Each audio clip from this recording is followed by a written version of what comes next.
We're sponsoring ourselves for this video. It's sponsored by The Office Blokes because we're actually plugging something and promoting something for the first time ever. We are going live on YouTube for the first time in our lives, and it's live, to do a live watch-along party for the England-USA game on Friday the 25th. I think kickoff's at 7 o'clock English time. Yep. But we're going to start at 6, so you can have a bit of pre-game with us. Pre-game build-up. Yep. Tailgating, all that kind of stuff. Yep. Yeah. It's going to be good fun. It's also the first time we've ever gone live, and if it goes well, then who knows what it'll lead to. We'd love to do stuff like that more. Yeah, that's the only time you'll see me wearing red. It's true. It's true. And also, it may be the last time you ever see us if anyone says anything and gets us cancelled. So make sure you're there with your screen records on, and yeah, then you can name and shame us. So right, cheers for that one, guys. We hope to see you there. See them. Enjoy the video. Nice Cheers. one. Hi guys, welcome to Office Blokes React. I'm Office Bloke Mike's wonky microphone. Still not fixed it? Office Bloke, right? No. It's all over the Just place, comes mate. in, does his thing, and then leaves and doesn't even think about Forgot it. all about it.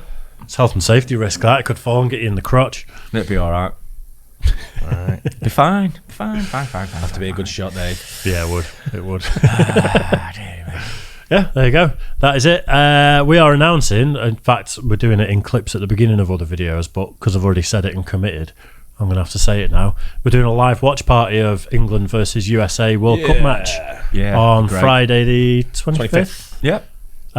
Kick off at 7. 7 7 p.m. UK time. UK time, yeah. So from 6 p.m. onwards, we will be streaming on live for the first time ever. Oh, dangerous. Something we've mooted for a long time. There will be alcohol involved, so Everything's set up, hopefully, ready to go. pretty much, yeah. Yeah. So keep your eye out for that. It's going to be fun. Which game is it, Dave? What do you mean? Which game? Who's playing? England USA. I don't think you said it. I did. Oh, you did? Yeah, definitely Must did. have missed that. Yeah, definitely did. There you go. Anyway, right, this is a new video from Sunny V2, who before we started reacting to, I used to watch all his videos, and now I've stopped because some of them are just great to react to. The reason I've queued this one up though is because it looks like it's got Steve Carroll. Was Steve Carroll, was it? Yeah. Was it Steve? Steve, or am I thinking of Steve Carell? Carroll? Andy Carroll. He plays football. Just throwing out Carol's now. Christmas Carol. Carol from down the road. He was very famous over here, wasn't he? He won about 11 million and then just blew it. It's a hell of a lot. I can't remember how much exactly, but he just but he had a burned good through, time doing he? it, I bet. Oh, he enjoyed it, didn't he? Yeah, his mates had a He's good got time. some good memories. Well, what I can remember. Yeah. I think he's broke again, isn't he? But He is. So we'll get into it. So from Sunny V2, the dumbest lottery winners of all time. From accidentally throwing a £3 million lottery ticket in the bin to spending an entire $16 million prize in under 90 days. These are the absolute dumbest lottery winners of all time, beginning with Jose Antonio Cuartoc, who almost lost his entire lottery fortune after getting someone else to claim the money for him. You see, when Jose won the $750,000 jackpot back in 2010, he was living in the US illegally, so Jose asked his boss to claim the prize on his behalf, as he feared he couldn't claim the money without potentially facing legal trouble and deportation. This worked out perfectly until Jose's boss began to falsely state that he was the one who had actually purchased the ticket. Taking legal action against his boss was risky, given Jose wasn't supposed to be in the country at all. However, given he had security camera footage of him purchasing the ticket, Jose did so and was able to prove that he was the rightful owner to the $750,000 prize. Only $250,000 this went to taxes, another $250,000 was spent on court fees, and throughout the legal process, Jose was jailed for drunk driving and was deported back to Guatemala as soon as he won the court case. However, at least Jose Antonio Cuartoc got to keep some of his winnings, as Denise Rossi wasn't so. That's quite a sad story, isn't it? Because the guy is working, he's contributing to society, and he's won something amazing that people dream about. Yeah, he's not paying taxes. yeah, he's So because he's illegal, he's not paying taxes, and that's I get that. You don't have an IRS number or a social security number. Right, okay, yeah. I was thinking more in terms of the fact that he couldn't claim it for himself and someone tried to rob him for it. You know, is that open to exploitation? But you should pay your taxes, kids. You should pay your taxes. But I mean, the guy that tried to take the ticket off him, what a scumbag, eh? Bad That's what I mean. Scumbag. It's just they'll do it for 100 grand. Yeah, they'll do it for a price, you know, otherwise, you know. Yeah. Sign your name whatever on, it is. sign your name on the back of any winning lottery ticket that's worth anything. That's the first rule of it. They've even got a section on lottery tickets over here to put your name and address. Oh, they? As soon as you find out you're a winner, name and address. Although, like they say, I mean, they always have CCTV footage and the proof of when you bought it, because most of it's through cards and stuff. So do you know about the two guys who they won £1 million on a scratch card over here, but they paid for it on a stolen credit card? Oh, I did. Oh, yeah. Because obviously you win the lottery, they investigate you, and they found out stolen credit card, and they refused to pay out the money. No, they should pay it out to whoever's credit card it was. They should. I agree. I don't know if they did or not, because that was purchased by them. Not by them, but the card paid for it. But the guys went out and bought loads of stuff on credit, and allegedly, had some dealers that they owed thousands to, and things like that, because they partied for a few days. So that's what you call karma, isn't it? It is. Yeah. So fortunate. When Denise won a jackpot of $1.3 million back in 1996, she'd been married to Thomas Rossi for over 25 years, yet their relationship was apparently lacking in transparency, as Denise didn't tell her husband about the win, and instead filed for divorce only 11 days after buying the lucky ticket. I was afraid to tell Thomas because I knew he would try to take the money away from me. I went to the Lottery Commission office and told them I was married but contemplating divorce. They told me to file before I got my first check, which I did. Denise was initially successful in hiding the money from her now ex-husband, as for a whole 2 years after their divorce, Thomas had no idea that Denise had ever won the lottery. However, in May 1999, a letter was sent to Thomas's home address asking if Denise was interested in a lump sum buyout of her lottery winnings. This was the first Thomas knew about the lottery prize. He confirmed that Denise was a winner with the California lottery. Wow. This is the issue with this, is he's opened her mail. Which is a felony, isn't it? It's definitely a big deal over here. Yeah. Yeah, well, he shouldn't have done, should he? No. It's not addressed to him. It's not his property. He wouldn't have sent it to, he wouldn't have been addressed to him for her. No. He might have said Mr. and Mrs. If it said Mr. and Mrs., then he can open it. It should technically, if she's bought the winning ticket, it should really just be addressed to her. It should be to Mr. and Mrs. But she did say she was married at the time, and then they said, go and get divorced before you get your first check. Yeah. So it may be a joint enterprise. Yeah, but she was divorced before she got the first check, so any money's owing to her would just be in her name, really. But putting in the claim... But he's opened her mail. Yeah, but also she's stiffed him big time now. I hope he got a payout. Yeah. You don't know what's happened prior leading up to it. She may have been a domestically abused person. In which case, the courts take extenuating circumstances into account. They do. So you've got to be transparent, though, for him to do that.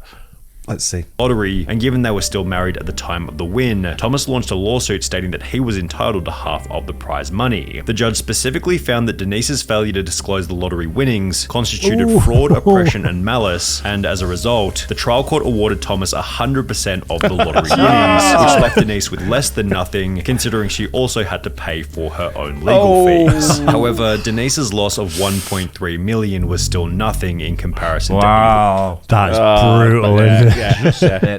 Wow. Again, karma. Yeah. But I suppose it is, yeah. I mean, she did it on purpose, she withheld the information, didn't she? She should have said, listen, mate, we're getting divorced.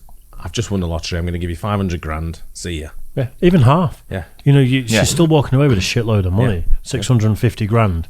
Let's make this divorce easy. I've just won the money. You can have half of it. Just walk away. Can you imagine how good he'd feel though, walking away with that 1.3 million? I'll bet. It's like, cheers for that. Biggest smile you've ever seen on anyone's face. With his new 21-year-old missus on his arm. Evelyn Adams. Dubbed the luckiest woman in America, Evelyn Adams became the first person in human history to win the lottery twice, initially for $3.9 million in October 1985, before winning another $1.4 million only 4 months later. With the probability of this win being approximately 1 in 17.3 trillion, Evelyn seemed to realize that she had no lottery luck left by stating that she was going to quit playing, and instead began to buy various businesses, including the convenience store where the lucky tickets had been purchased. While you could argue that this was a smart move, Evelyn still hadn't fixed her gambling problem, and instead of buying more lottery tickets, she instead took the rest of her winnings to the Atlantic City casinos, where she lost her entire remaining fortune to the slot machines. Without any money left, her businesses failed one after the other, and by 2012, Evelyn was living in a trailer park, while stating to the media, winning the lottery isn't always what it's cracked up to be. Kelly Rogers likely had a similar outlook, as after winning over £1.8 million at the age of only 16, her life was also ruined. Initially, Kelly stated, I will not go wild and spend loads. I'm going to take some advice and see an accountant. Hopefully I will make us all comfortable. I want to help my family, but I won't change. I just want a normal home, nothing posh. I just want a normal car as well. However, as soon as she received the money, Kelly instead spent £11,500 on 2 boob jobs, £300,000 on clothes, makeup, You've got to have 2 boob jobs. You can't just get one done. One massive tip, one flat.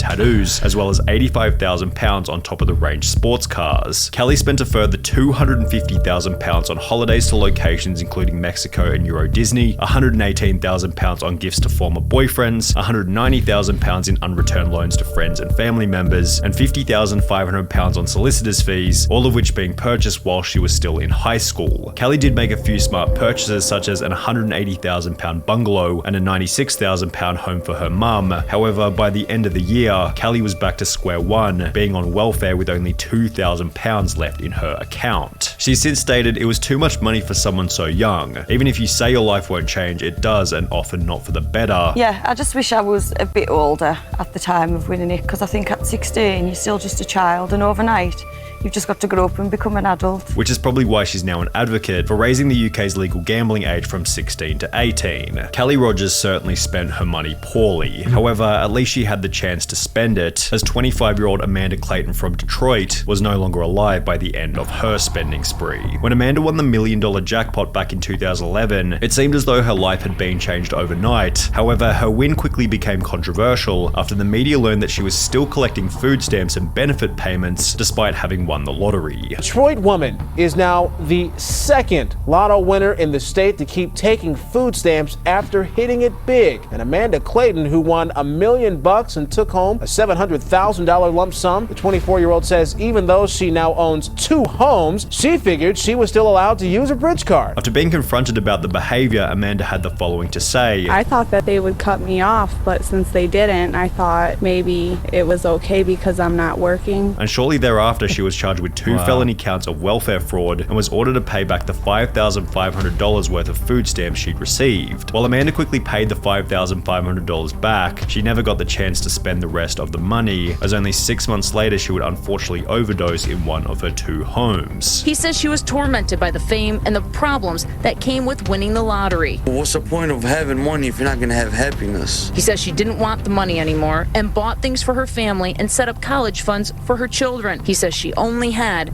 $67,000 of her winnings left. The end to Amanda Clayton's story was somewhat unexpected. However, a 2-second glance. That's a sad one, isn't it? Yeah, very much so. If- She had kids as well. Yeah. Yeah, it's not good. You wouldn't even know if I won the lottery. You keep saying that. I'm starting to suspect you've won the lottery. You wouldn't know. So we know you do, because we know you have. You wouldn't know. Nothing would change. No. Well, I wouldn't be able to keep my mouth shut. I'd tell you guys, without a doubt. But I would get probably a nicer car, even though I like my car and it's really nice. And my house would change. But other than that, I wouldn't be like dripping in jewellery and stuff like that. I'd keep it low key. You know, he'd come in with his balls out when you're in a dressing gown, undone. Again. Silk bathrobe, undone. Just walk in like that with his slippers on. Quit. I think at this age, you kind of got your priorities a bit better than if you win it at 21 or whatever. It must be tough, wouldn't it? That, I mean, the girls are worse, like Callie, I mean, she was 16? Yeah. Yeah, that's a lot of money. I thought she was from age, Newcastle. She was from Cumbria, Workington. Yeah. Yeah, she was a bit of a... Yeah, I thought it was a Newcastle at first. It's a bit of a funny accent, wasn't it? But I had a mate inherit 35 grand when he was about 17, I think, something like that. Yeah. 18, actually, because he was just starting uni. And he had no family whatsoever, so he had a flat paid for by the government. His tuition fees were all covered, everything like that, because he came from quite bad circumstances. And then inherited 35 grand, and within a year was skint and owed a shitload of money in council tax that he'd not paid. Dropped out of uni, owed money from the scholarship, sort of, you know, like the money they were giving him for uni. Yeah. He was thousands in debt within a year. 35 grand's not a lot, is it? I know it's not a crazy amount of money, but for an 18-year-old that's got no money, and you've already got your house paid for, you've got your tuition fees, you've got food, all that sort of stuff. it probably initiates like a better lifestyle, doesn't it? But then once the money's gone, 35 grand, it lasts no time. But then you probably want to keep on that lifestyle, don't you? Yeah. You know, once the money's gone, it's... He just became the most popular guy in the pub.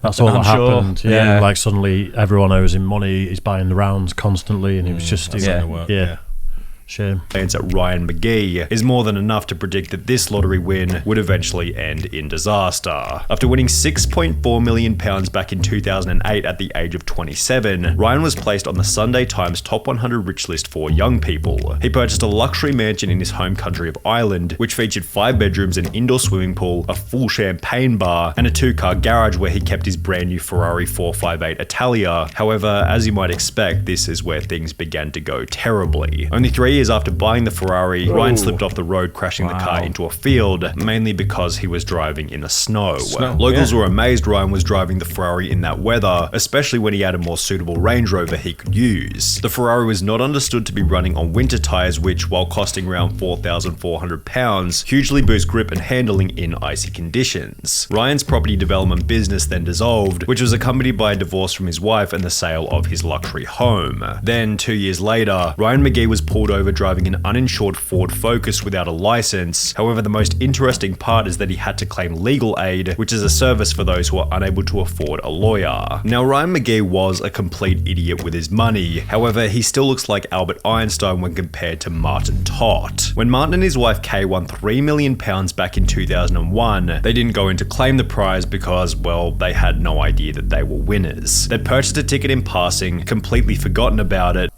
She looks a laugh a minute, doesn't she? Yeah, Barry. Hey. Wow. It's probably because Who's pissed on her chips? What, right? Okay. This will be the one at the beginning where they said someone binned a £3 million lottery ticket. So you would look like that then, I suppose, wouldn't you, really? Is GMTV still a thing? Yeah, it's Good Morning Britain, Good isn't Morning it? Britain, Is it I called think. now? Yeah. Yeah. And would only come to realise that they were the winners after hearing about the unclaimed prize over 6 months later. The main problem was that at some point, the ticket had been misplaced or thrown out completely. Despite frantically searching, the pair couldn't find their ticket, but were sure they had won because the jackpot numbers matched the ones they used every week. Computer records in their local Londis proved Kay really had purchased the ticket, and the thrilled pair rushed to tell lottery organiser Camelot to claim their prize. But they fell victim to a little-known rule, stating lost tickets must be reported within 30 days. After 45 days of deliberation, Camelot told the devastated couple that they would not be collecting the jackpot, and as a result, the couple's marriage eventually came to an end. We'd only known each other for 2 years, and the lottery ordeal quickly highlighted our differences. All we did was bicker. Sadly, both of us agreed we should split, and Kay moved out. And then I found the ticket. Funny it was on the back of the sofa all along.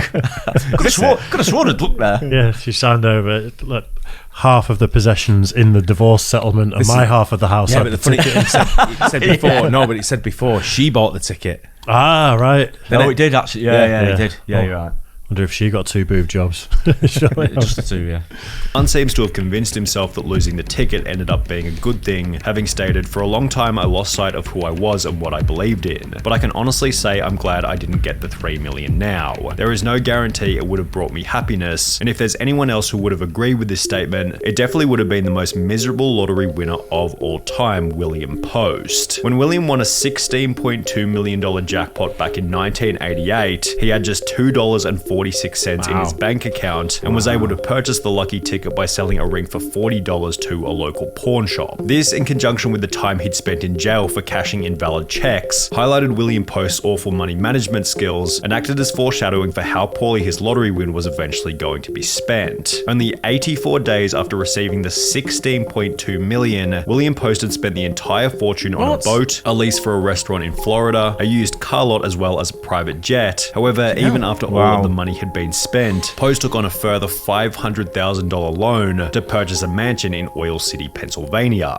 The problem was that William hadn't actually purchased the original ticket himself and had rather given the money to his girlfriend who had bought the winning ticket for him. Because of this, she was able to successfully sue him for 1/3 of the winnings, meaning that Post now owed $5.4 million to his ex-girlfriend from the $16.2 million that he no longer had. Since Post was unable to make this payment, the judge ordered that his bank account be frozen until he was able to come up with the money. However, before he was able to sell enough stuff to pay the $5.4 million, William was arrested and ordered to serve a 6 to 24 month prison term for an assault charge from 6 years prior. Toward the end of his life, Post was on his 7th marriage with over $1 million in debt and was getting by on food stamps and a job paying $450 per month. However, William Post still doesn't have the craziest lottery win story of all time. That total That's bad, that. That's grim, But who's buying a private jet with when you've only got 16 million? I know, yeah. It's not enough. Yeah, do you want to put fuel in that as well? Yeah. You can't afford it. Yeah, we need a pilot for it as well. Yeah, it's not enough. Just charter when you need one. Don't buy one.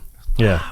16 million. It's like even that Irish lad buying a Ferrari, though. Yeah. It's like you've got money, but have you got money? Yeah. Yeah. You know, that's a very expensive car to own. You've got to run it, service it. Obviously, it's cheaped out on the tyres, isn't it? Yeah, driving it in the snow. You wouldn't take that out. I don't even like taking mine out in the rain. No. No, it's bad enough anyway, isn't it? But yeah, in the Not snow. a Ferrari. Snow But and ice. the car I'm talking about. Yeah. I saw when it was snowing here driving to work years ago, I passed a McLaren in thick snow. And it was on that road with the narrow one with the speed bumps that goes up into Alty. Yeah. You know which one I mean, from Oldfield Brow? Yeah. There, where it's tight, I was passing the McLaren in the snow and I was coming downhill. I'm like, fuck, if I slip out, it's all over for me. But what a nutcase driving. Yeah. It goes to Andrew Jackson Whitaker, whose life Got would your change Dave. forever after winning 3. Wow. Got Dave's hat on. 314. 314 million. Yeah, 315. Wow. Gee, you can't be skint after that. I'm sure you can. Gee, surely to go. I'm sure I'll find it. Well, look at his face, though. Cheer up, mate. 115 million back in 2002. Unlike almost everyone else in this video, Whitaker was actually quite successful prior to winning the lottery, having built up a net worth of over 17 million with the assistance of his construction company. And while this would imply that he was in a position to manage a large lottery win, this isn't what would happen. Whitaker instantly donated 10% of the winnings to churches, Christian groups, and spent a further 14 million establishing the Jack Whitaker Foundation, which provided free food and clothing for low-income families in West Virginia. Obviously, you're doing God's work with all this money. Yes, I am.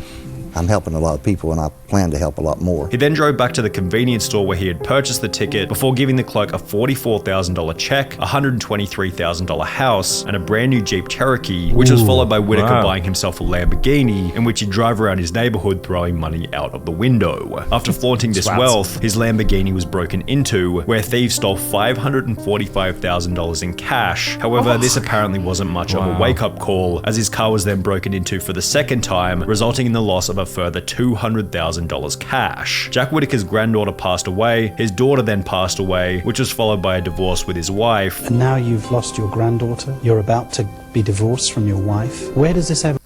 And now, what's his name? It is. Who? Bashir. Bashir, yeah. Was it? Yeah. Wife. And now you've lost your granddaughter, you're about to... Him. Yeah. He was in the Princess Diana scandal, wasn't he? Yeah. He's the one that did the interview, isn't he? Yeah. Disgraced now, isn't he? Yeah. be divorced from your wife. Where does this ever end? Leading him to state that he had lost everything. I pretty much lost everything I held dear in my life. You got lots of money. Money has never meant anything to me. You have to have money to exist in this world, but money doesn't rule the world. Money is not what makes people happy. And that he wished he had never purchased the lottery ticket in the first place. My wife had said she'd wished that she'd torn the ticket up. Well, I wish that we had torn the ticket up too. I just don't like what I've become. Wow. Yeah.